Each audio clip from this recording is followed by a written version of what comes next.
hii ndugu zangu, kama tulivyoeleza, inazungumzia mambo matatu. Kwanza inazungumzia mlango wa qadar. Mlango wa nini? Wa qadar. Allah amekukadiria kitu gani? Na qadar, watu wengi au wanazuoni wengi waliotangulia au baadhi ya waliotangulia walitereza kwenye jambo la qadar. Tutakuja kutaja baadaye inshallah zile firqa ambazo zimepotea katika mlango wa qadar. Baadhi wakafahamu ya kwamba hii qadar ni nini? Hii qadar ni kwamba Mwenyezi Mungu amekulazimisha. Baadhi wakaona hapana, Allah hajakulazimisha bali amekupa khiyari. Lakini tutakuja kutaja ahlus sunna wal jamaa kauli ilikuwa sahih iko wapi. Kwa hii hadithi inazungumzia qadar. Na qadar ziko aina 4. Allah alichokadiria ziko aina 4. Ya kwanza qadar ya umri wako mzima, wa maisha yako nzima. Hiyo inaandikwa kipindi gani? Kipindi wewe ndio unakuwa kipande cha damu kwenye mfuko wa uzazi wa nani? Yule malaika anayetumwa kuandika pale, anaandika makadirio ya kwako wewe ya maisha yako mpaka mauti utakapokufikia. Hiyo ya kwanza inaitwa al-qadar al-umri. Al-qadar al-umri, umri mzima. Ya pili ni al-qadar al-yawmi. Qadar, makadirio ya siku nzima, kuanzia asubuhi mpaka mchana, kuanzia asubuhi mpaka kesho asubuhi. Allah ameweka qadar, ameandika malaika, utaamka vipi, utafanya vipi, yote ishaandikwa. Na hii inaitwa al-qadar al-yawmi, na dalili yake ipo kwenye Qur'an, suratul Rahman, yasaluhu man fi samawati wal ard kulla yawmin huwa fi sha'n, ay fi sha'n min shu'unihi fi taqdiri a'mal al-ibadi wa arzaqihim wa ajalihim. Kisha ya tatu tumesema qadar ya maisha yako yote, qadar ya siku nzima, kisha qadar ya mwaka mzima, al-qadar as-sanawi au al-qadar al-hawli ya mwaka. Jamani, hii yote mnaijua. Hii inaandikwa wakati gani? Kwenye lailatu al-qadr. Kwenye lailatu, Allah anasema kwenye suratu ad-Dukhan, inna zanahu fi lailatin mubarakatin kunna mundhirin, kisha fiha yufraqu kullu amrin hakim. Siku hiyo kila makadirio ya viumbe vyote ya mwaka mzima huandikwa ndani ya usiku wa lailatu al-qadr. Sawa? Tayeb. Kwa hiyo ya umri mzima, ya siku nzima, ya mwaka mzima, alafu kuna ya daima. Hii ya daima, mashayikh, nimekutajieni kwa hadithi ya Sahih Muslim. Allah alipoumba nini? Kalamu, akaambia andika, si ndio? Kisha ikaandika, ikauliza Mola wangu niandike nini? Allah kaieleza andika, kaipa amri andika makadir al-khalaiq, andika makadirio, qadar ya viumbe vyote kuanzia mwanzo mpaka mwisho. Sawa? Tayeb. Sasa hapa tunakuja kwenye swali muhimu na watu wengi huuliza hapa, Sheikh, je, dua hubadilisha qadar au haibadilishi? Je, qadar inabadilika au haibadiliki? Tumetaja aina ngapi? 4. Qadar ambayo iko kwenye lauhul mahfudh, hiyo haibadiliki, hiyo haifutwi wala haibadiliki. Lakini qadar ya siku, qadar ya wiki, qadar ambayo anaiandika malaika kwenye tumbo la mama yako umri wako mzima, ile inabadilika. Dalili nasema Allah subhanahu wa ta'ala kwenye suratul Ra'd, yamhu Allahu ma yasha'u wa yuthbit, indahu ummul kitab. Allah anafuta atakalo na anathibitisha atakalo, lakini Mola wako ana ummul kitab, mama wa vitabu vyote, ambayo nini? Al-lawhu al-mahfudh, ambaye imekusanya kitu gani? Imekusanya makadirio ya uumbaji wote wa daima na milele. Sawa mashekhe? Abdullah ibn Abbas alipokuhusu aya hii alisema kinachofutwa ni kile ambacho aina 3, ambayo ni qadar ya siku, qadar ya mwaka na qadar ya umri wako. Lakini qadar ya lauhul mahfudh kwa Allah subhanahu wa ta'ala ya daima haibadiliki. Haifanyi nini? Haibadiliki. Lakini mashaikhe, huenda Allah pale akaandika kwamba mja wangu atakuja kuniomba kisha nitakuja kumpatia.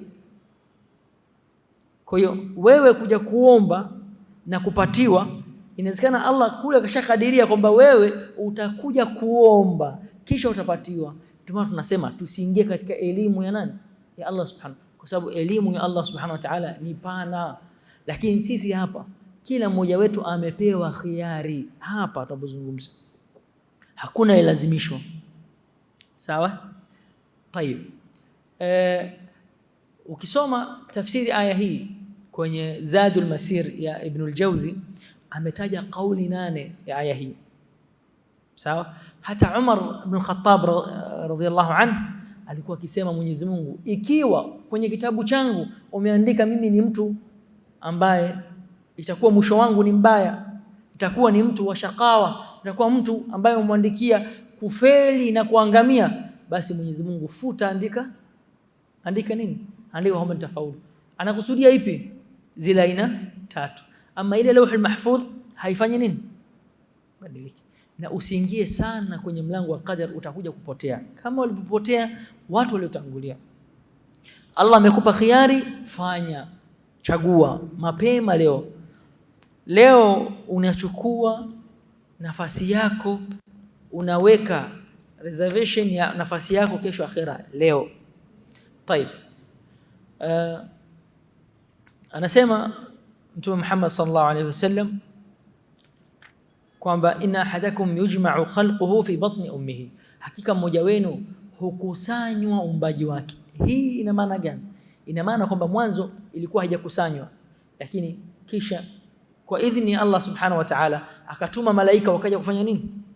Kukusanya umbaji. Tayeb. Inna ahadakum yujma'u khalquhu fi batni ummihi. Kwanza kabla kuingia huku tuanze, qala hadathana Abdullah ibn Mas'ud kasema nini? Hadathana Rasulullah sallallahu alaihi wasallam. Hadathana ametuhadithia. Na masahaba walikuwa wakisimulia kwa aina gani na njia gani mtume alikuwa akiwafikishia. Kama Abdullah ibn Mas'ud anasema kanisimulia, maana kaichukua wapi? Kwenye mdomo wa nani? Mtume Muhammad sallallahu alaihi wasallam. Na hadathana kama wanazuoni wa mustalah alhadith wanasema, ikiwemo Khatib al-Baghdadi kwenye al-Kifaya fi ilmi riwaya, kitabu chake kizuri sana, anasema lafzi ya hadathana, sahaba ikisema hadathana ina nguvu kuliko akhbarana na anbaana. Kwa akisema amenikhabirisha, amenieleza, ameninabahisha mtume, haina nguvu kama ilivyokuwa na hadathana. Sawa mashaikh? Kwa hadathana ni level ya juu kwenye kupokea masimulizi ya nani? Ya Mtume Muhammad sallallahu alayhi wasallam. Na pia ukirudi kwenye kitabu cha Tadribu Rawi na mustalah alhadith utakuta mambo hayo. Tayeb. Akasema wa huwa sadiq. Abdullah ibn Mas'ud anasema mtume ni msema kweli, na msema kweli yule ambaye anachokisema na matokeo ya anachokisema ni kitu kimoja, hasemi uongo. Sawa? As-sadiq al-masduq pia amesadikishwa, yani msema kweli ambaye watu pia wamemsadiki. Sawa? Tayeb mashaikh, kwa nini nyinyi mnadhani kwa nini Abdullah ibn Mas'ud alete lafudhi hii kwa wanafunzi ambao wanamsikiliza? Kwa nini? Ni adabu au njia ya shekhi au mwalimu kumtanabahisha mwanafunzi kwamba maneno haya si maneno ya mtu wa kawaida, ni maneno ya yule ambaye la yantiqu anil hawa, hasemi kutokana na matakwa ya nafsi yake, bali maneno yake ni ya kweli. Sawa? Ambayo inamfanya mwanafunzi asikilize kwa masikio mawili, ambayo inamfanya mwanafunzi awe makini. Kisha akasema wa huwa sadiqul masduq. Kwa nini pia ya pili? Mashaikh, ukisoma maneno ya jaribu kutumia akili, fahamu mtume kwa nini anasema maneno haya. Kwa nini Abdullah ibn Mas'ud anakusudia hivi? Kwa nini amekuja na utangulizi huu kwa sababu maneno ya Abdullah ibn Mas'ud kipindi kile kulikuwa hakuna x-ray, kulikuwa hakuna CT scan, anakuletea maneno ya ghaibu ambayo wewe huwezi kuona. Ndio maana anakuja na utangulizi ya kwamba anayezungumza sio mtu wa kawaida, ni mtume wa Allah subhanahu wa ta'ala, tena msema kweli. Si hivyo tu, na amesadikishwa. Sawa mashekhe, ili anayesikiliza akisikia maneno ambayo yani kipindi kile haiwezekani akajua kwamba uumbaji wa mwanadamu unaenda vipi. Saa hizi na teknolojia yetu inawezekana kuna baadhi ya vitu ukafahamu, lakini si kila kitu. Tayeb, kisha akasema wasadiq almasduq inna ahadakum yujma'u khalquhu fi batni ummihi, hakika mmoja wenu hukusanywa uumbaji wake kwenye tumbo la mama yake. Na uumbaji huu uko katika aina tatu, uko katika marhala tatu, zipo katika mustawa tatu, zipo katika daraja tatu. Ya kwanza maji, nutfa ni maji jamani, mani ni maji. Kisha ya pili, na tukasema tulitaja hadithi ya ummana Aisha kwenye sahih al-Bukhari na sahih Muslim kwamba mwanamama na mwanababa maji yao yanakutana, yanakimbizana. Ya kwanza kufika ndio mtoto anakusanya nini, ana sifa kwa maji ya kwanza ambayo zitafanya nini, zitawai. Kwa hiyo mwanamama na maji na mwanaume anafanya nini, wallahu la yastahi min alhaq, na Mwenyezi Mungu hana haya kwenye jambo la haki. Sisi tunasoma. Tayeb, ya pili, baada ya kuwa ni maji mani nutfa, inageuka kuwa nini, alaqa. Baada ya siku ngapi? 40 inakuwa ni alaqa, inaninginia katika mfuko wa uzazi wa mwanamama, inakuwa ni kipande cha damu. Tayeb, kisha inakuwa ni mudgha. Ya tatu, mudgha ni kipande cha nyama, inageuka kuwa kipande cha nyama. Tayeb, hizi mashekhe marhala ambazo Mtume Muhammad sallallahu alaihi wasallam ameeleza ni 40 kisha 40 kisha 40. Huenda mmoja akauliza utengenezaji wa pua, macho, sura, masikio inatokea kipindi gani? Tunasema hadith haijaeleza, lakini kupitia hadithi ya Hudhaifa ibn Asid kwenye sahih Muslim imetaja ya kwamba malaika anakuja baada ya siku 42. Sawa, baada ya siku 42 anakuja, anatengeneza sura, lakini anatengeneza sura kwa idhni ya nani? Na Allah subhanahu wa ta'ala anasema nini? Fi ayi suratin ma shaa rakaba, katika sura ya aina yoyote anayotaka Allah atakutengeneza. Na baadhi ya wafasiri tuliposoma hii, na tulisoma juzu amma tafsiri, hii ni suratul infitar, si ndio? Fi ayi suratin ma shaa rakabak idha samaa'un fatarat. Tulisema kwamba baadhi ya wanazuoni wanasema hii imekuja katika siyaq ya kwamba Allah anakutajia neema yake, kisha anakuza mbona umekufuru. Katika neema anasema nimekuumba katika uumbaji uliokuwa mzuri. Sawa, ningekuwa na uwezo wa kutengeneza kuwa na kichwa cha mbwa, wal iyadhu billah, ningekuwa na uwezo wa kutengeneza kuwa na kichwa cha mtu mwingine, cha kiumbe mwingine, lakini nimekukirimu mwanadamu nikakupa sura nzuri, umbile zuri. Laqad khalaqna al-insana fi ahsani taqwim. Hii neema ya Allah subhanahu wa ta'ala kwetu. Tayeb, kisha malaika yule anatengeneza macho na sura. Ukiangalia wale ambao wanaangusha mimba, mtoto anaitoka pale kile, sababu inakuwa haijapulizwa roho, hatuiti mtoto kwa sababu haijapulizwa roho, hakuna roho. Lakini kile kiwiliwili, kipande cha nyama kinachotoka, muda mwingine unakikuta kinajaa katika mkono wangu au hakijai katika mkono wangu. Wewe mwanadamu, wewe mimba ikianguka, na kina mama wanafahamu zaidi, ukiangalia pale kabla ya hata baadhi ya mikono na miguu haijakamilika, unakuta kuna athari ya macho, kuna athari ya masikio, kana kwamba yule malaika alikuwa kichora. Ndio hii hadithi. Allah anamwamuru malaika kutengeneza sura yako. sawa. Na at-taswir itakuja kwenye hadithi ya pili, at-taswir mashayikh fi ayi surati ma sha'a rakkabak, na huwa Allahu al-khaliqu al-bari'u al-musawwir, manake kuchora, anakuchora sura yako, anachora sura yako. Alhamdulillah. Tayib, kwa hiyo hadithi hii ya Abdullah Mas'ud haijaeleza kwamba baadhi ya marahil inatengenezwa wapi. Kisha Allah anasema baada ya siku 40 anakuwa ni kipande cha damu, kisha anakuwa kipande cha nyama baada ya siku 40. Kwa hiyo inakuwa siku ngapi? 120. Baadhi ya wanazuoni wakasema, je, roho hupulizwa baada ya 120 au hupulizwa baada ya kuandikiwa makadirio ya mwanadamu ambaye ni baada ya siku 42, kama hadithi ya Hudhaifa ibn Asid. Imam Ahmad na wanazuoni wengi wanasema kwamba roho hupulizwa baada ya siku 120 ambayo ni miezi minne. Kwa hiyo mtoto mimba itakayoanguka baada ya miezi minne kwa kauli ya Imam Ahmad na wanazuoni wengine, utarudi kwenye Rawdat Talibin na Majmu' Sharh al-Muhadhab na Mughni, utaona khilaf ambayo imetajwa. Mimba itakayoanguka baada ya miezi minne, kiwiliwili kinafanywa nini? Kitaoshwa, kitakafiniwa na kitaswaliwa, kwa sababu roho ishafanya nini? Ishapulizwa. Iko sawa? Tayeb. Lakini wengine wakasema hapana, hadithi kwenye Sahih Muslim inasema baada ya siku 42.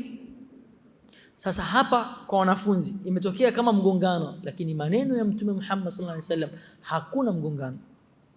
Maneno ya Allah subhanahu wa ta'ala hakuna mgongano. Haiwezekani haki ikagongana na haki, haiwezekani. 1 jumlisha 1 inakupa 0, inakupa ngapi? 2, sio? Kwa ni haki hiyo, ni sahihi. Hivyo maneno ya Mtume haigongani, bali akili yetu, kwa udhaifu wa akili yetu tunaona nafanya nini? Tunakusanya vipi? Au tusome hadithi ya Hudhaifa. Hadithi ya Hudhaifa ibn Asid, Mtume Muhammad sallallahu alaihi wasallam kwenye Sahih Muslim anasema, idha marra bin nutfa 42 layla ba'atha Allahu ilayha malaka, itakapopita siku 42, Sheikh 40, Mwenyezi Mungu anatuma nini? Malaika. Lakini hadithi ya Abdullah Mas'ud inasema zikipita siku 120, sawa? Huyu malaika baada ya siku 42 anafanya nini? Fasawaraha, anaitengenezea picha, sura, hichi kiwiliwili. Kisha ataitengenezea masikio, wa khalaqa sam'aha wa basaraha, na macho yake, wa jildaha, mpaka ngozi baada ya siku 42, wa lahmaha, na nyama yake na mfupa wake, sawa. Thumma qala, huyu malaika sana sema, Mola wangu, ya Rabbi, adhakarun am untha, Mola wangu, wa kiume wa kike niandike. Allah atachagua anachokitaka, sawa. Kwa hiyo usimlaumu mkeo kwa kuzaa watoto wa kike tu, ni Allah subhanahu wa ta'ala ndio anafanya nini? Anaikadiria, Sheikh, sawa. Kisha atauliza tena malaika huyo, atauliza, Mola wangu, ajali yake. Ndio maana Waswahili wakasema ajali maana yake ni siku ya mwisho. Mwisho wako ni lini? Mola wangu, mwisho wake ni lini? Kisha Allah atasema, bwana, siku fulani, tarehe fulani, muda fulani. Malaika yule nini? Ataandika. Ya pili, ya kwanza atamtengeneza sura kwa idhini ya nani? Kisha masikio, macho, nyama, mifupa. Kisha atauliza ndani ya siku 42, Sheikh. Kisha atauliza mwanaume au mwanamke, Allah atasema, kisha ataandika. Kisha atauliza, Mola wangu, lini anaondoka huyu, tafariki, ataishi muda gani? Allah anaandika. Kisha fayaqulu rabbuka ma sha wa yaktubu almalak thumma yaqulu ya rabbi rizquhu, kisha atasema Mola wangu riziki yake itakuwa katika mizani gani, makadirio gani, kadiri gani? Kisha Mwenyezi Mungu atasema andika riziki yake kiasi fulani na fulani na fulani ndani ya muda fulani. Kisha malaika anaandika. Mashekh, msije mkaona mimi nafanya hivi mkajua malaika anaandika hivi. Anaandikaje? Allahu a'lam. Sawa mashekh? Wino gani? Allahu a'lam. Kuna baadhi ya maswali ya kifedhuli. Kama kuna mmoja aliuliza baadhi ya mashaikh, je, Iblis ana watoto? Yule shekhe akamwambia, ile ni ndoa ambayo hatujaalikwa. Kwa hiyo sijui kama ana watoto au ndoa yenyewe sijaalikwa. Utajuaje mimi kama Ibilisi na watoto? Kwa maswali mengine ni maswali ya kifedhuli. طيب ثم فيقضي ربك ما شاء ويكتب الملك ثم يخرج الملك بالصحيفه, kisha malaika huyu anaondoka na nini? Na nyaraka, karatasi aina gani? Allahu aalam. Sawa, sisi tumesilimu, tumekubali, tunakubali amri ya ghaib hata kama tujaona. Naam, washaanza kuumia hisi uzima hisi. طيب kisha malaika huyu ataondoka na nini? Na nyaraka ambaye ameandika mambo manne. Anasema fala yazidu ala ma umira wala yanqus, hatopunguza huyu mwanadamu huyu, hatopunguza chochote wala hataongeza isipokuwa kile ambacho amefanya nini? Maandikiwa. Lakini shekhe, hii ni nairudia mara nyingi kwa sababu watu wengi wanaingia shimo kwenye masuala hii. Mwenyezi Mungu hamlazimishi mtu. Mwenyezi Mungu ni mwadilifu, bali Allah anajua atakupa khiari na wewe utachagua njia gani. Sawa? طيب, kwa hii hadithi hii ya Hudhaifa ibn Asid inajulisha nini? Kwenye Sahih Muslim inajulisha ya kwamba kutengeneza sura, kuandika makadirio inakuwa kabla siku 120. Lakini hadithi ya Abdullah ibn Mas'ud ambayo tunaisoma leo inasema kwanza anakuwa alaqa, anakuwa nutfa, kisha siku 40 alaqa, kisha siku 40 tena mudgha, kisha baada ya mudgha 120 anakuwa nini? Anapuliziwa roho. Sasa tunakusanya vipi? Wallahu aalam, hakuna mgongano, bali hii imetangulizwa alaqa na mudgha kabla ya kuandika kwa makadirio yake, kwa sababu uslub, silsila ya mazungumzo ya mtume hakutaka kukatisha kitu ambacho hakipo kwenye mazungumzo. Kivipi? Allah kwenye surah As-Sajda anasemaje? Allah subhanahu wa ta'ala kwenye surah As-Sajda anasema kila shay'in khalaqa wa bada'a khalqa al-insani min tin, ameanza uumbaji wa mwanadamu kwa nini? Udongo ya kwanza. Thumma ja'ala naslahu min sulalatin min ma'in mahin, kisha akajalia nasili yake. Nasili ni uzazi wake baada yake, kisha akajalia uzazi utakuja baada yake. Hawategemei udongo, unategemea nini? Maji. Tena ma ilikuwa ni chache dhaifu, ambaye nini? Manii ya mwanaume na manii ya mwanamama. Sawa? Thumma ja'ala naslahu min sulalatin ma'in mahin thumma ja'ala naslahu min sulalatin ma'in mahin ثم سواه ونفخ فيه من روحه وجعله السمع والابصار والافئده قليلا ما تشكرون. Aya hii kwanza ameanza na udongo, kwamba kama amemuumba mwanadamu kutokana na udongo, kisha akajalia uzazi wake kupitia kitu gani? Mani. Kisha akamweka sawa, sawahu wanafakha fihi min ruhi. Jamani, kupuliza roho na kuzaliwa, ipi inakuja mwanzo? Kupuliza roho, si ndio? Lakini Mwenyezi Mungu kaakhirisha. Kwa sababu gani? Kwa sababu udongo na maji zinafatana, zinaendana. Ndio maana daraja ya pili kaifanya kuwa ya tatu na daraja ya tatu kaifanya kuwa ya pili. Kwa hiyo kwenye dini iko. Ndio maana inahitajika elimu, inahitajika. Kwa hadithi hii haina mgongano. Hadithi hii inaeleza ya kwamba kuandikwa inakuwa ni baada ya siku 42. Kuchorwa macho, masikio, mifupa, nyama inakuwa baada ya siku 42. Wallahu a'lam. طيب, tusinge katika masaili ya khilaf. طيب, anasema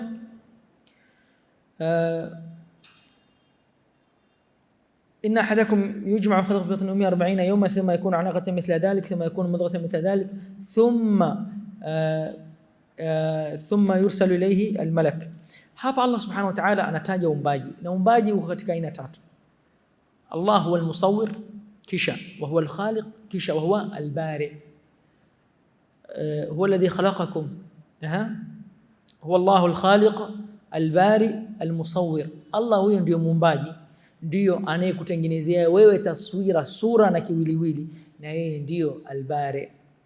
Kwa hiyo uumbaji, kisha utengenezaji wa taswira, kisha al-bari. Na al-bari maana yake nini? Min al-baraa, ay tabarraa, amekukamilisha katika uumbaji, akakutilia uzuri na uvyema kwenye uumbaji wako, hajaacha kitu. Sawa? Kwa hiyo amekuumba, amekutengenezea taswira, amekuchora macho, masikio na mdomo na kila kitu. Ilivyoeleza katika hadithi iliyopita. Tayeb. Anasema kwenye hadithi ya Hudhaifa ibn Asid tumetaja, tunajifunza ya kwamba kuwa ni mwanaume au mwanamke mtoto ni baada ya siku ngapi? 42. Sawa? Tayeb, hapa huenda mtu akauliza swali akasema, si tunasema kwamba Allah ana elimu ya ghaibu 5. Elimu ya ghaib ni Allah subhanahu wa ta'ala ikhtassa bihi subhanahu wa ta'ala duna ghairihi. Vipi wale ambao wanachungulia jinsia ya mtoto kwenye tumbo sasa hivi? Vipi wale ambao au malaika anafahamu, wa hali ya kuwa tumesema kwamba elimu ya kwamba ni mwanaume au mwanamke, wa ya'lamu ma fil arham, Mwenyezi Mungu anajua yale yaliyomo ndani ya uzazi. Ya'lamu man fil rahim wa ya'lamu ma fil rahim, Allah anajua kila kitu kilichomo kwenye uzazi wa mwanamama, mfuko wa uzazi wa mwanamama, na anajua kiwiliwili kilichopo ndani mtoto ni aina gani. Lakini hapa tunasema wale ambao wanagundua, hata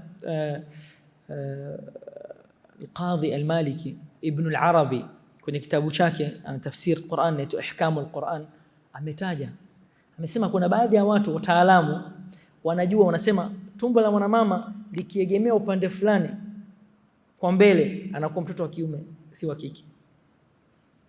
Mfano kifua cha mwanamama cha kushoto kikiwa aina fulani, kikiwa fulani, anakuwa ni mtoto wa kiume, si mtoto wa kike. Sasa pale, je, kueleza kwamba huyu na mtoto hajatoka, kueleza kwamba huyu kupitia tajruba, majaribio na elimu ya udaktari kusema kwamba huyu ni wa kiume wa kike, inaingia katika kudai elimu ya ghaib? Haingii. Sawa? Kwa sababu gani? Mwanzo kabla siku 42 halikuwa hata wewe mama mtu nyaje hajaolewa bado. Allah alikuwa anajua atazaliwa nani, atakuwa nani. Kisha maji ilipotoka ikaingia kwenye maji ya mwanamama, zikaanza kukimbizana kama kwenye hadithi ya Sahih Bukhari, hadithi ya Aisha radhiallahu anha. Allah alikuwa akijua, lakini baada ya siku 42 ishatoka kwenye elimu ya Mwenyezi Mungu. Sasa Allah akamshirikisha pamoja na nani? Na malaika. Kwa ikawa sio elimu ya ghaib. Sasa baada ya siku 40 inakuwa sio ghaib kwa Allah subhanahu wa ta'ala, kwa sababu alishamshirikisha nani? Malaika. Akamwambia huyu. Sasa malaika anauliza wa kiume wa kike, sawa, kwa mashekhi kwa wazi. Lakini sasa hivi wanatumia vifaa fulani kugundua, lakini hawa hawawezi kujua. Na jaribu uone kama wana uwezo wa kujua ni mtoto jinsia gani, hali ya kuwa ni kabla siku 42 hawawezi, kabla siku 120 hawawezi, bali wanaangalia kupitia ile vifaa vyao, wanaangalia jinsia ya mtoto ndio wanakuambia. Lakini wangapi wakifanya vile wanaelezwa ya kwamba mtoto jinsia yake ni kitu fulani, lakini akija kuzaliwa na kwa tofauti. Ni wengi sana, ni wengi sana. Kwa hiyo pamoja na teknolojia yao bado wanafanya nini? Wanakosea. Sawa? Na si hivyo tu, hata kipindi cha wa Misri, kipindi cha Firaun, walikuwa waliendelea kwenye matibabu. Walikuwa kitu fulani wakimpatia mwanamama, kisha wanasema ile haja ndogo inaingizwa kwenye nahisi shairi, kwenye ngano au kitu fulani. Wanajua kwamba huyu mwanamama ana mimba hana mimba. Kwa hii ni elimu ya majaribio, ni elimu ya wala si elimu ya ghaib. Isipokuwa yule atakayedai kwamba anajua elimu ndani, huyu hafahamu, bali huyu atakuwa ametoka katika dini ya Uislamu, kwa sababu hakuna anayefahamu mambo hayo isipokuwa Allah subhanahu wa ta'ala. Tayeb, thumma yursalu ilayhi almalak, kisha anatuma malaika. Je, huyu malaika baada ya siku 120 kupitia hadithi ya Abdullah Mas'ud, siku 120 ni malaika yule yule wa baada ya siku 42? Sheikh, ni malaika yule yule baada ya siku 42? Inasikana elimu bahari bwana. Inasikana mtu anajua, muongo hajui. Hakuna anayejua. Anayejua ni nani? Allah subhanahu wa ta'ala. Kama ni yule yule au malaika mwingine. Kisha huyu malaika akija, anatumwa kufanya nini? Kupuliza roho. Na hii roho atakayopuliza, ndugu zangu, wanasema fayanfukhu fihi ar-ruh wa yu'maru bi 4 kalimat بكتب رزقه وأجله وعمله وشقي أم سعيد. طيب, roho ndugu zangu, hii roho hakuna mtu anifahamu roho ni kitu gani. Hakuna mtu anifahamu roho ni kitu gani, bali Allah subhanahu wa ta'ala ndio anafahamu roho ni kitu gani. Lakini Allah subhanahu wa ta'ala ameipa tashrif hii roho kwa kuisogeza kwake. Allah anasema fa idha sawaituhu, mwanadamu nikishamtengeneza sasa, wa nafakhtu fihi min ruhi, kisha nikampulizia roho yangu. Sio kwamba roho ya Mwenyezi Mungu, roho anaimiliki nani? Allah subhanahu wa ta'ala. Kwa hiyo hii sio sifa ya Allah, bali ni umiliki wa, utasema ardhi ya nani? Ardhi ya nani mashayikh? Ya Allah subhanahu wa ta'ala. Kwa hiyo ardhi ni sifa ya Mwenyezi Mungu? Hapana. Kwa hiyo Allah ameitia sharaf kwa kuifanyia idhafa ruhi ya hiyo. Sawa? Tayeb, hii ndugu zangu, ruh kama wanazuoni wanavyosema, roho yuko katika aina 4. Roho hali ya kuwa mtoto yuko kwenye tumbo la mamake, si roho sanapuliziwa roho.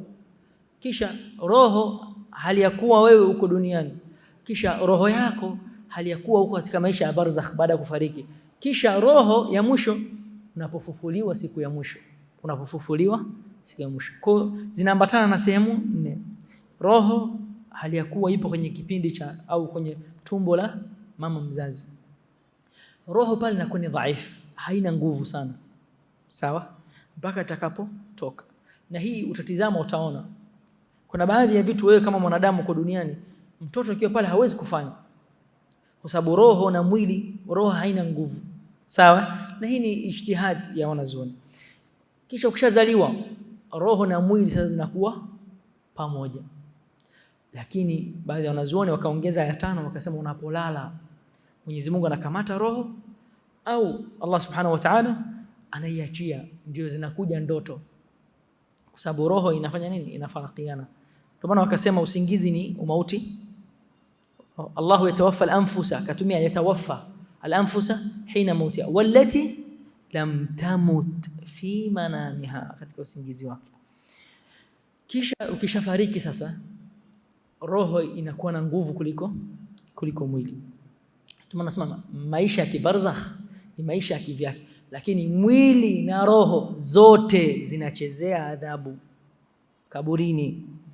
Na kuna watu sasa hivi wanakataa adhabu ya kaburi, wal billah. Adhabu ya kaburi iko.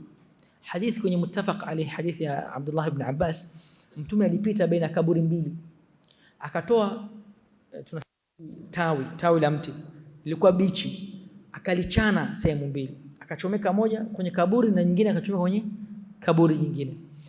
Wakamuuliza mtume, mbona umefanya hivyo? Akasema, hakika hawa watu wawili wa kaburi hizi 2 wanaadhibiwa, na hawaadhibiwi kwa jambo kubwa kwenye macho ya nani? Ya wanadamu, lakini ni kubwa mbele ya Allah. Mmoja alikuwa akitembea na umbea, usengenyaji, na mwingine alikuwa hajikingi na mkojo, wal billah. Na mtume anasema ameweka lile jani mpaka litakapokauka ndio iwe kama mapumziko yao ya kupigwa adhabu. Lakini huenda mtu akafukua, tuende makaburini tukafukue, mbona tuone adhabu? Tunasema maisha ya barzakh ni maisha ya aina tofauti, aina yake. Na leo hii nikupe mfano ambayo inaweza kukaribishia maana hii. Ukilala unaota ndoto, sio? Tena unakuta mtoto anawewesuka. Kumbe kwenye ndoto pale anaona nini? Anaona kitu cha hatari, lakini yuko kwenye kitanda chake amelala. Hii ni mfano mdogo tu. Mwingine unaweza ukaona athari yake, anaota anafanya tendo la ndoa, yuko kitandani peke yake, lakini maji yanatoka yatoke. Maji yanafanya nini? Yanatoka. Kwa hiyo maisha ya barzakh ni maisha tofauti, Allah anajua. Lakini kule roho inakuwa na nguvu kushinda mwili, na zote zinachezea adhabu, mwili na roho. Sawa mashekhe? Wote wanaadhibiwa, zote zinaadhibiwa. Kisha ya mwisho unapofufuliwa siku ya mwisho, kwenye dalili ya adhabu ya kaburi, Allah subhanahu wa ta'ala kwenye surah Ghafir anasema, an-naru yu'raduna 'alayha ghuduwan wa 'ashiyya wa yawma taqumu as-sa'ah adkhilu ala fir'auna ashadda al'adhab. Watu wa Firaun usiku na mchana moto, wanaadhibiwa na moto. Sasa akhera kuna usiku na mchana duniani, na wamefariki. Maana kaburini usiku na mchana wanafanya nini? Wanaadhibiwa. Ghuduwan wa ashiya wa yawma taqumu as-sa'a, na siku kiyama kisimama. Kwa ile adhabu ilikuwa kumbe kabla ya nini? Kabla ya kiyama, ambayo ni adhabu ya, na Mtume ametufundisha mwisho wa tashahud unasema nini? Unaomba Mwenyezi Mungu akukinge na mambo manne. Miongoni mwake wa min adhabi al-qabr, kwa adhabu ya kaburi iko Sheikh. Mwenyezi Mungu atuepushie na wengi ambao wataadhibiwa kwenye adhabu ya kaburi, kama Mtume Muhammad sallallahu alaihi wasallam anavyosema, ni katika sababu hizi mbili: maneno, umbea, usengenyaji, ghiba, namima, kueneza maneno chuki baina ya watu, na pia kuto kujikinga na haja. Sawa? Na kujikinga na haja kwa aina mbili: kujikinga nafsi yako na kuikinga wengine. Usije ukakidhi haja yako, kesho akaja baada yako akaja mtu akachafuka, wewe pia usije ukajichafua. Kwa hiyo katika hali mbili. Tayeb, kisha Allah subhanahu wa ta'ala, Mtume Muhammad sallallahu alaihi wasallam anasema wa yu'maru bi arba'i kalimat, na anaamrishwa kuandika vitu vinne: riziki yake, rizquhu wa rizqihi wa ajalihi wa amalihi wa shaqiyyun am sa'id. Hapa sasa inakuja mlango wa qadar, na nilieleza mwanzo na sina budi isipokuwa kurudia tena hili jambo la qadar, kwa sababu ni jambo ambalo linawachanganya watu. Ndugu zangu, qadar tulisema ziko katika aina 4. Sawa? Ni qadar ambayo Allah anakuandikia ndani ya siku, leo mpaka kesho. Anajua, anaandika Allah matendo yako, riziki yako, kila kitu. Sawa? Hii inaitwa al-qadar al-yawmi. Sawa? Na dalili yake kwenye sura Ar-Rahman, yasaluhum man fi samawati wal ardh kulla yawmin huwa fi sha'n, ay kulla yawmin huwa fi sha'nin min shu'uni taqdiri a'mali ibadihi wa ahwalihi. Sawa? Kwa hiyo ni qadar ya siku. Kisha kuna qadar ya mwezi. Naam, kuna qadar ya mwaka. Qadar ya mwaka, ndugu zangu, ni pana kuliko qadar hii ya siku, ambayo hii inapatikana Lailatul Qadr. Kama kwenye sura Ad-Dukhan Allah anasema fiha yufraqu kullu amrin hakim. Kisha ya 3 kabla adhana, qadar ya umri wako, ambayo imetajwa kwenye hadithi hii ya Abdullah ibn Mas'ud na hadithi ya Hudhaifa ibn Asid kwenye Sahih Muslim. Kisha ya mwisho qadar pana ya milele, ambayo ni qadar kwenye lauh al-mahfuz. To Allah akasema inna kulla shay'in khalaqnahu biqadar, lauh al-mahfuz. Yamhu Allahu ma yasha'u wa yuthbitu 'indahu ummul kitab. Ummul kitab ni ipi? Al-lauh al-mahfuz. طيب, una adhana.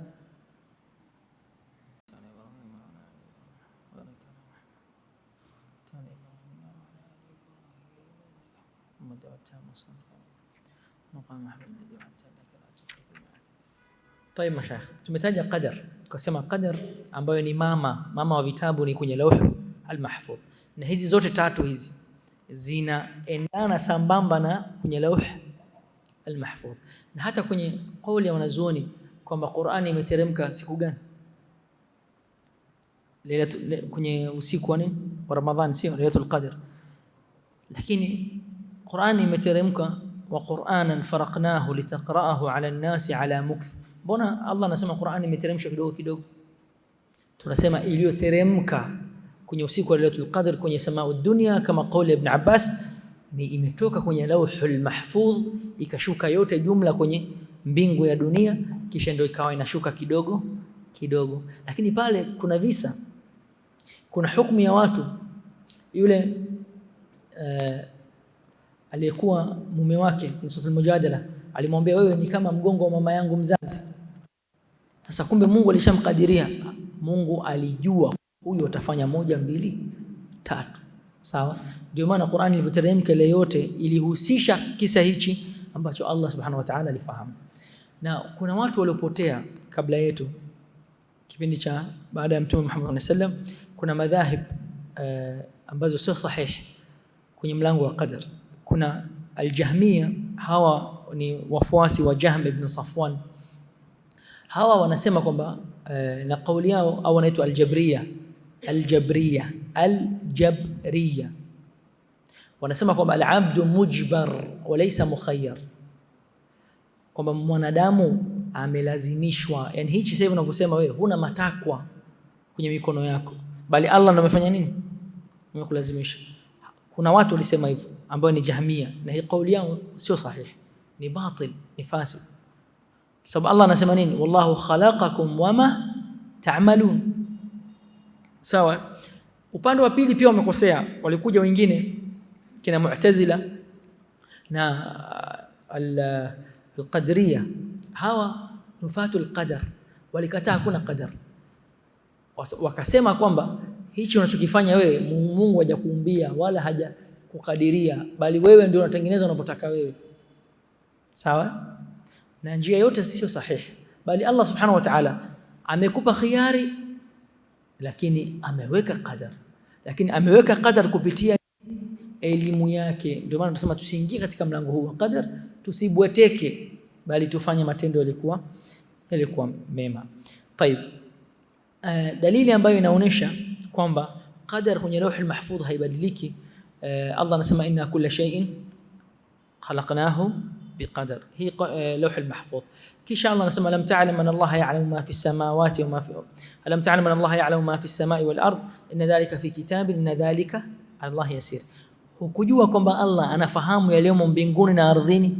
Yote hizi ziko kwenye kitabu. Anakusudia kitabu gani? Lauhu al-mahfudh. Sawa mashekhe. Na hadithi imekuja kama hadithi Abdullah ibn Amr kwenye Sahih Muslim na Jami' at-Tirmidhi, na hii yote iko sawa. Tayeb, maneno ya mwisho haya ni maneno ya Abdullah ibn Mas'ud. Anasemaje Abdullah ibn Mas'ud? Fa wallahi alladhi la ilaha illa hu, na hapa kwa yule Allah ambaye hapana mola apasaye kuabudiwa kwa haki isipokuwa yeye, mmoja wenu anafanya nini? Hakika mmoja wenu, inna ahadakum la ya'malu bi'amali ahli janna, mmoja wenu anafanya matendo ya watu wa peponi. Baadhi ya wanazuoni wakasema fima yabdu linnasi, watu wanaona kwamba huyu ni mtu wa peponi, lakini ndani ya moyo hawajui. Lakini hadithi hii ni am, inashamili kila kitu. Mtu anafanya matendo ya watu wa peponi, kisha fayasbiqu alayhi alkitab, kitabu qadar inamtangulia sasa, kwa sababu Allah alishaandika kwamba huyu ni mtu wa motoni, atafariki hali ya kuwa yeye amekengeuka na kuwa ni mtu wa motoni, na hali ile ndiyo atafikia katika umauti na atafariki. Sawa? Atakuwa mtu wa wapi? Wal-iyadhu billah, mtu wa motoni. Ya pili, upande wa pili, wa inna ahadakum la ya'malu bi'amali ahli an-nar, na mmoja wenu hufanya matendo ya watu wa motoni. Sawa? Hatta ma yakunu bainahu wa bainaha illa dhira', mpaka kufariki kwake ni mtu hata ya mwanzo ni mtu wa peponi, nafanya matendo ya peponi, baina yeye na kufariki ukaribu ni mkono, dhira'ni hii, yani haijabaki isipokuwa kadri ya urefu huu, isipokuwa mauti unamfikia. Anatakiwa ajishikilie, sio afanye matendo mema, lakini hapo kwa papo ndani ya muda mfupi anabadilika, anakengeuka, anafanya matendo ya watu wa motoni, mauti utamfikia hali ya kuwa ni mtu wa motoni, ataingia motoni. Upande wa pili anafanya matendo ya watu wa motoni, wal-iyadhu billah, anafanya matendo ya watu wa motoni, baina kufariki kwake na hali ilivyo ni urefu wa dhiraa, na hii almithali takribi. Kisha anafariki, lakini kabla ya kufariki, mwisho wa umri wake alibadilika, akawa anafanya matendo ya watu wa peponi, mauti ukamfikia hali ya kuwa yeye ni mtu wa peponi. Mwisho wake anakuwa ni mtu wa peponi. Hii inakufundisha nini? Inakufundisha ya kwamba usibweteke, la taghtar, usidanganywe na matendo unayofanya leo. Hujui kesho utakuwa katika hali gani. Na Mtume Muhammad sallallahu alaihi wasallam, Mtume Muhammad sallallahu alaihi wasallam ambaye Allah amemsamehe madhambi yaliyotangulia na yajayo yote, inna fatahna laka fathan mubina liyaghfira laka Allahu ma taqaddama min dhanbika wa ma ta'akhkhara wa yutimma ni'matahu 'alayka wa yahdiyaka siratan mustaqima. amepata muhuri mtume, sio? Amechukua muhuri guarantee kwa Allah, si ndio? Lakini kwenye sujud alikuwa akiomba sana, anasema nini? Ya muqallibal qulub thabbit qalbi, ewe mwenye kugeuza geuza mioyo ya watu, thibitisha moyo wangu kwenye nini? Dini yako. Na alikuwa akisema Mtume Muhammad, hakika mioyo ya wanadamu zipo baina ya vidole vya Mwenyezi Mungu. Mwenyezi Mungu ana vidole, naam. Vikoje? Sifahamu. Mguu wa tembo na mguu wa mwanadamu uko sawa? Kuwafikiana katika jina sio maana yake kuwafikiana katika sifa. Sawa? Ziko baina ya vidole vya Mwenyezi Mungu Subhanahu wa Ta'ala. Anavigeuza geuza anavyotaka. Allah anavigeuza geuza anavyotaka. Kwa hiyo leo muumini, kesho si muumini. Hivyo na mwanadamu hauna dhamana na nafsi yako. Hata masahaba walikuwa hawana dhamana na nafsi yao. Kwa hiyo mtu asibweteke na matendo ya leo, bali sisi kama Sheikh Albani rahimahullah anasema tuko katika njia ya Mtume Muhammad sallallahu alaihi wasallam. Tunajaribu kutembea katika njia ya Mtume. Njia ya masalaf wema waliotangulia ahlus sunna ni njia pana. Sawa? Na sisi mwendo wetu ni mwendo wa nini? Wa as-sulahfa. Mwendo wa kobe. Lakini hikma sio kufika. Hikma umauti kufike hali ya kuwa wewe uko katika njia hii. Ibra ni umauti kufikia hali ya kuwa wewe uko katika njia ya watu wema. Na kama alivyosema aliponukuu maneno haya Ibn Rajab Hanbali kwenye Jami' al-Ulum wal-Hikam, akasema qulubul abrari mu'allaqatun bil-khawatim wa qulubul muqarrabin mu'allaqatun bis-sawabiq. Mioyo ya watu wema wanafikiria nitakufa katika hali gani? Mungu nipe husnul khatima, Allah nipe mwisho mwema. Lakini wale waliokuwa daraja ya juu kabisa wanaihofia mwisho, na pia wanahofia ya nyuma, kesho Allah atawasimamisha. Allah anasema nini? Kama kwenye hadithi ya Mtume Muhammad sallallahu alaihi wasallam anasema, kila mmoja wetu tutasimamishwa mbele ya Allah, hakuna baina yako wewe wala Allah subhanahu wa ta'ala nini? Tarjuman. Hakuna mtu, ni wewe na Allah. Allah anakuuliza 1 2 3. Siku ya mwisho unapatiwa kitabu chako, unasema mali hadha alkitabi la yughadiru saghiratan wala kabiratan illa ahsaha wa wajadu ma amilu hadira wala yadhlimu rabbuka ahada. Ma yalfidhu min qawlin illa ladayhi raqibun atid. Inna kulla shay'in khalaqnahu biqadar wama amruna illa wahidatun kalamhin bilbasar wa kullu saghirin wa kabirin mustatar. Kila kubwa na ndogo Allah ameandika. Allah anasema kwenye sura An-Nisa, wala yudhlamuna fatila wala yudhlamuna naqira. Tende, ukila tende ile kuna uzi, muona ule uzi kwenye kokwa, Allah anasema hata ikiwa amali yako ina uzito wa ile, Allah ataileta. Si hivyo tu, hata kama amali yako ikiwa na uzito wa naqira, ule uzi kwenye kokwa la tende kunakuwa na tundu ambayo inatokea ile uzi, tundu ndogo ile. Hata kama matendo yako itakuwa mithili ya ile uzani wake, Allah ataileta siku ya mwisho. Kwa hiyo wanahofia yaliyopita. Kesho unasimama mbele ya Allah subhanahu wa ta'ala na kuuliza 1 2 3. Na Ibn al-Jawzi rahimahullah anasema, tizama, tafakari, angalia, huwezi ukamwasi Allah subhanahu wa ta'ala isipokuwa kwa kutumia neema yake. Unamwasi Allah subhanahu wa ta'ala kwa kutizama, unatumia neema ya macho. Unamwasi Allah subhanahu wa ta'ala kwa kununua uchafu. Kwa hiyo unamwasi Allah kupitia neema ya mali aliyokupa. Unamwasi Allah subhanahu wa ta'ala kwa siha na afya. Unasafiri hapa mpaka Dodoma kutafuta uchafu, mwenzako yuko hospitalini amelazwa. Kwa hiyo huwezi ukamwasi Allah subhanahu wa ta'ala isipokuwa kwa kutumia neema yake. Huoni aibu mwanadamu? Na wengi hunyimwa riziki kwa sababu ya madhambi ya siri, dhunubul khalawat. Mbona ukiwa peke yako pale ndio mtihani pale. Na wanazuoni zamani walikuwa wakisema, kama huna kazi kaa nyumbani, sio mwingi wa kutoka. Walikuwa wakinasihi, lakini sasa hivi ni mbaya. Sasa hivi ni fitna imeingia kila nyumba. Anayekaa ndani anahofiwa kuliko aliyekuwa nje. Na hii yote kama anasema Ibn Jawzi, huna haya, unatumia neema ya Allah kwenye kumuasi Allah subhanahu wa ta'ala. Lakini Allah mwingi wa msamaha, Allah anasamehe ujali. Ya ibn Adam, law balaghat dhunubuka anana as-samaa thumma laqitani la tushrik bi shay'in, kama kwenye hadithi qudsi, hata kama madhambi yako imefika anana as-samaa, imefika kimo la juu la mbingu. Yani chukua madhambi yako yapange 1 2 3 ifike mpaka juu kimo la mwisho la mbingu. Allah anasema kisha ukaniomba msamaha, lakini hukunishirikisha na kusamehe wala sijali. Lakini